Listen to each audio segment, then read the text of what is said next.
Assalamualaikum warahmatullahi wabarakatuh. Selamat siang para pemirsa.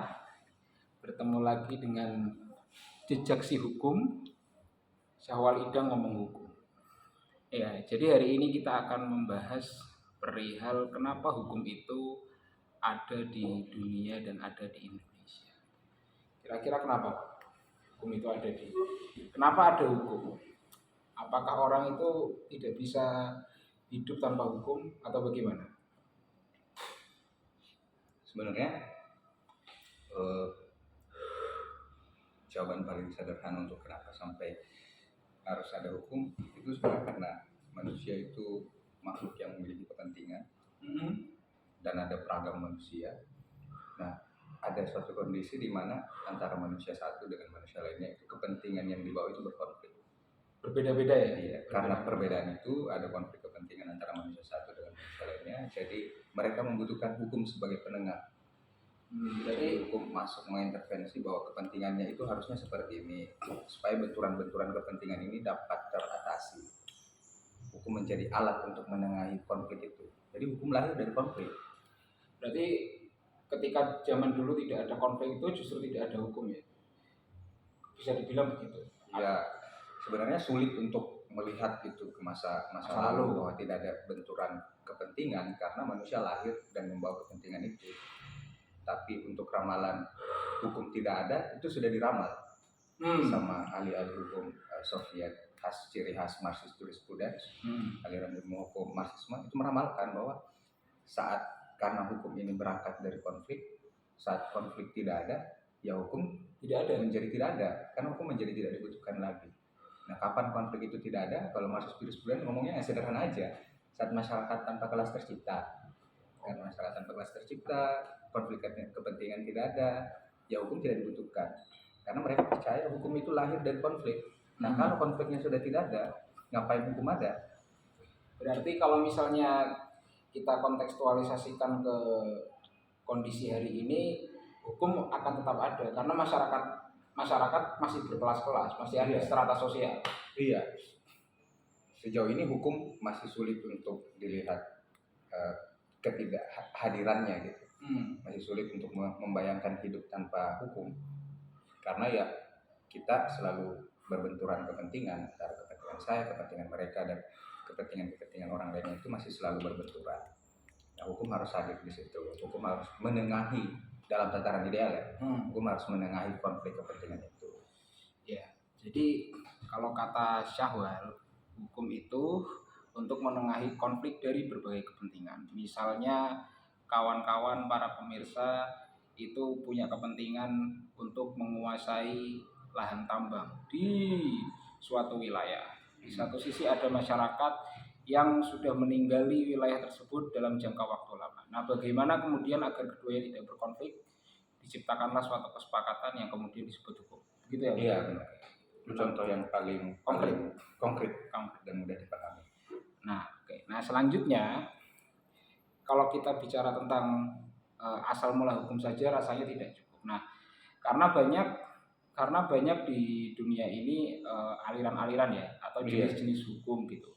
Banyak masyarakat yang dia memahami hukum itu ya berdasarkan agamanya mereka, ya. Ada yang memahami hukum itu sebagai suatu kesepakatan, lois konsensus gitu ya. Terus ada juga yang memahami hukum itu adalah titah para raja gitu ya, dan banyak lagi. Nah, kira-kira aliran-aliran hukum di dunia yang hari ini paling banyak dianut gitu ya, paling banyak dipakai oleh negara-negara atau masyarakat itu apa aja?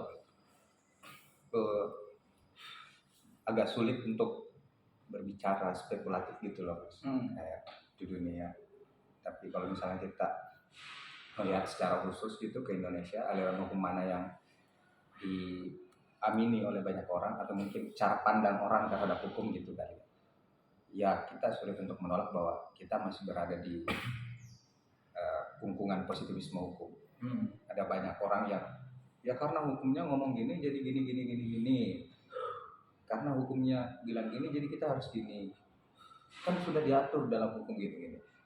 Nah, itu adalah ciri-ciri berpikir ala positivisme hukum, bahwa ya hukum begitu disahkan dia mengikat dan tidak perlu dipertanyakan lagi. semua masalah. Kalau hukumnya udah ngomong gitu ya tidak perlu dipertanyakan lagi. Itu yang masih menghantui Indonesia, terutama kita sebagai sebutlah akademisi-akademisi di bidang hukum gitu. Jadi ya yang paling banyak ya positivisme hukum. Positivisme hukum ya. Artinya alam berpikir masyarakat Indonesia hari ini di dalam memandang hukum itu adalah hukum itu adalah apa yang dihasilkan oleh negara. Apa yang dihasilkan oleh negara itulah hukum. Iya. Yang menjadi kebiasaan masyarakat, kesepakatan masyarakat belum tentu hukum. Iya. Karena tidak dibentuk oleh negara. Iya.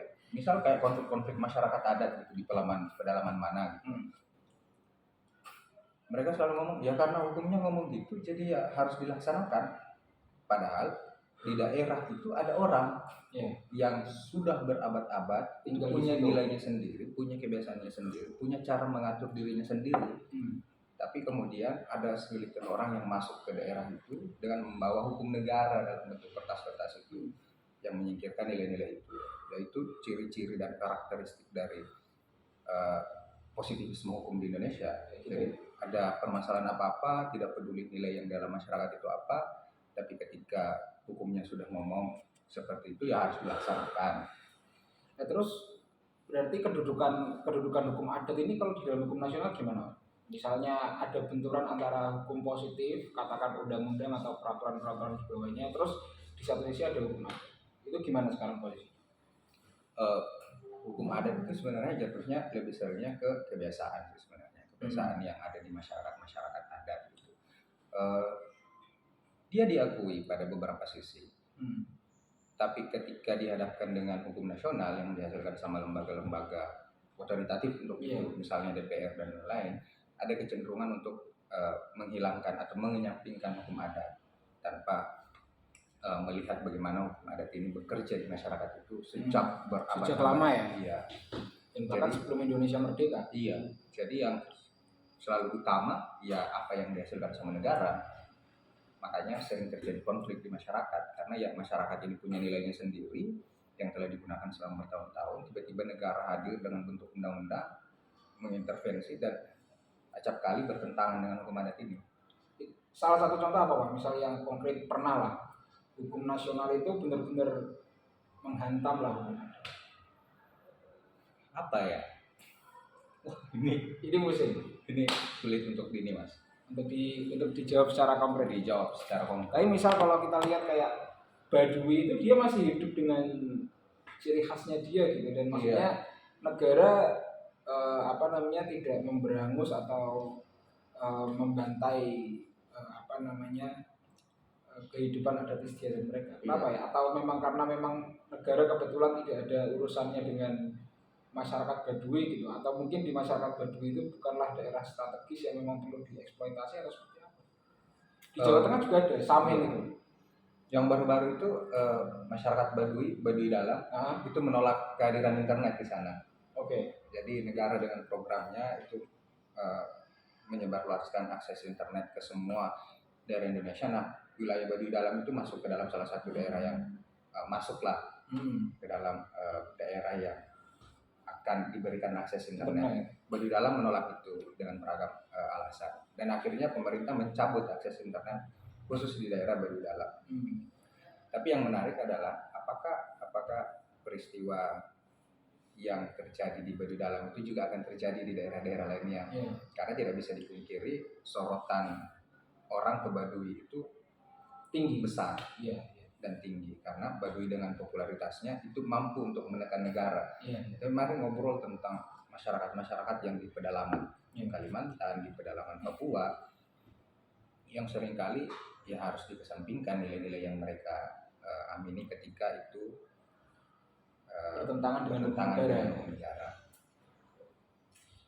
Jadi berbicara hukum adat itu sangat menarik karena Indonesia ini sangat multikultural ya, multi etnis, otomatis kebiasaannya sama dan praktek hari ini memang ada beberapa kebiasaan yang memang mereka itu kalah dominan dengan hukum negara atau hukum negara itu determinan ya terhadap hukum adat gitu ya. Artinya hukum adat ini dia tidak kemudian tidak bisa menunjukkan kembali eksistensinya. Tapi salah satu contoh misalnya kayak Baduy gitu ya, kemudian Samin ya di Jawa Tengah itu masih mempertahankan adat istiadatnya kan gitu ya.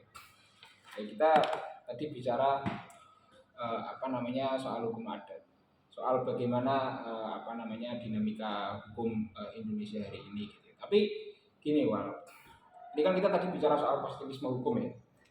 Kalau kita bicara positivisme hukum itu kan hampir rata-rata itu kan mereka berkembang biak di sistem hukum sivil law ya. Iya. Kalau misalnya di negara lain yang tidak menganut positivisme hukum, misalnya seperti Inggris gitu atau Amerika, mereka bagaimana itu masyarakatnya memandang hukum? Salah satu perbedaan prinsipil antara negara-negara dengan sistem hukum civil law dan common law, termasuk Inggris, itu sumber hukum utamanya ada di mana? Kalau negara civil law, sumber hukum utamanya ada di undang-undang. Jadi ya bukan sulit untuk menghilangkan positivisme hukum dari Indonesia. Nah, berbeda dengan negara-negara common law yang meskipun ada kecenderungan untuk positivis, tapi cara pandang alternatif terhadap hukum itu lebih dimungkinkan untuk tumbuh. Karena ya mereka tidak berpatokan pada undang-undang, mereka berpatokan pada putusan pengadilan, yang mana pengadilan itu juga diyakini sebagai medium pertarungan gitu. Jadi, disitulah kita bisa menemukan hukum. Disitulah kita bisa menemukan hukum. Jadi antara yang kubu positivis dengan kubu-kubu yang kritis katakanlah, itu akan bertarung tuh di situ. Jadi kemungkinan untuk keberagaman cara pandang terhadap hukum itu menjadi lebih dimungkinkan. Meskipun di Indonesia juga dimungkinkan untuk itu, cuman dengan bentuk civil law harus ada pelampauan terhadap civil law itu. Yeah. Jadi harus ada pelampauan dengan mempertanyakan ya tidak semua undang-undang itu baik, tidak semua undang-undang itu menengahi konflik, tidak semua undang-undang itu bebas dari kepentingan sehingga dia bisa berlaku netral di antara konflik kepentingan. Yang seperti itu. Jadi ketika negara-negara common law tidak harus melakukan pelampauan terhadap hukum, kita di civil law itu terlebih dahulu harus melakukan pelampauan terhadap hukum dengan mempertanyakan apakah hukum yang seperti ini itu adalah hukum yang benar-benar diinginkan. Karena ya itu tadi, hukum tidak selamanya hadir sebagai penengah. Hukum seringkali hadir sebagai pemihak dari salah satu kepentingan. Itu yang tadi barusan dijelaskan sama Syahwal ini adalah bagaimana sistem hukum common law itu bekerja. Jadi kalau di masyarakat common law itu kan mereka itu kan seringkali memiliki kebiasaan hukum sendiri, misalnya kayak di Inggris gitu ya. Jadi karena kebiasaan hukum itu sudah berjalan cukup lama dan kemudian ditemukan suatu pelanggaran hukum yang mereka anggap melanggar kebiasaan. Nah, akhirnya hukum untuk mengadili atau menemukan hukum yang benar itu harus masuk ke pengadilan. Kalau di Indonesia kita menjustifikasi orang salah ketika melanggar undang-undang, maka masuklah dia ke pengadilan. Nah, kalau di Inggris ini pakai hukum kebiasaan aja, baru hukumnya ditemukan. Nah, setelah ditemukan dia barulah itu dijadikan draft dikodifikasi gitu. Jadi kayak di hukum common law itu kodifikasi tidak berangkat dari awal, dia berangkat dari akhir pasca ada putusan-putusan pengadilan yang cukup banyak lah di bidang-bidang tertentu. Berarti sistem hukum di dunia ini yang paling besar civil law common law ya Pak? Wah, itu yang belum dapat dipastikan gitu bagaimana apakah civil law atau common law, karena tidak ada satu negara pun yang benar-benar mengamini common law atau mengamini civil law secara murni dan konsekuen gitu. Iya. Mereka sekarang rata-rata kuasi ya. Iya. Indonesia pun civil law kan sebenarnya nggak civil law banget. Iya. Berapa putusan pengadilan kan melampaui undang-undang. Iya. Jadi nggak konsisten. Iya. Nggak konsisten dengan civil law. Batas pemisahnya tidak begitu tegas bahwa civil law harus seperti ini, common law harus seperti ini. Ya sederhana Indonesia mengadopsi pembentukan undang-undang dengan metode omnibus yang tumbuh di common law, itu kan salah satu penanda bahwa batas pemisah antara civil law dengan common law itu tidak tegas lagi. Iya. Karena negara-negara civil law pun pada taraf tertentu ketika memang dibutuhkan mengadopsi Common law. kebiasaan-kebiasaan yang ada di common law. Iya. Dan sebaliknya. Jadi batas pemisah antara civil law dengan common law pun menjadi tidak tegas. Karena batas itu tidak tegas, agak sulit untuk mengukur negara ini civil law atau common law dan lebih banyak mana. Karena untuk menjawab pertanyaan itu kan sebenarnya harus beranjak dari bagaimana kita memisahkan negara yang civil law, negara yang common law, baru setelah itu kita melihat oh ternyata lebih banyak yang common nih, lebih banyak yang civil nih. Tapi karena dari awal batasnya tidak tegas, batas pemisah antara civil law dengan common law tidak tegas, ya sulit untuk mengukur apakah mereka common law atau civil law, dan lebih banyak civil law atau common law. Oke, pertanyaan terakhir. Kira-kira apa ya? Hukum yang ideal kalau menurut kamu seperti apa? Hukum yang ideal menurut kamu. Dan masyarakat itu ketika menyikapi hukum itu harus seperti apa? Misalnya katakan kita di Indonesia ini kan positivistik, ya. Positivistik. Kita sebagai warga negara yang baik otomatis harus menaati hukum itu kan gitu ya. Tetapi bagaimana kemudian masyarakat menyikapi itu agar suatu produk hukum itu bisa berubah lah gitu. Bagaimana hukum yang baik dan bagaimana masyarakat harus menyikapi hukum itu, ini sebenarnya tergantung cara pandang kita terhadap hukum itu.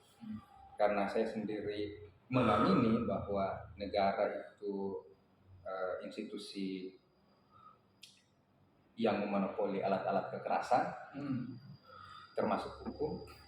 Ya sebagai masyarakat kita harus selalu mempertanyakan ketika negara menghasilkan sebuah hukum, kita harus mempertanyakan kenapa negara menghasilkan hukum yang seperti ini. Apa motif di belakangnya? Jadi tidak mengamini secara absolut begitu negara menghadirkan hukum terus kita harus oh ya negara menghasilkan, tidak dulu.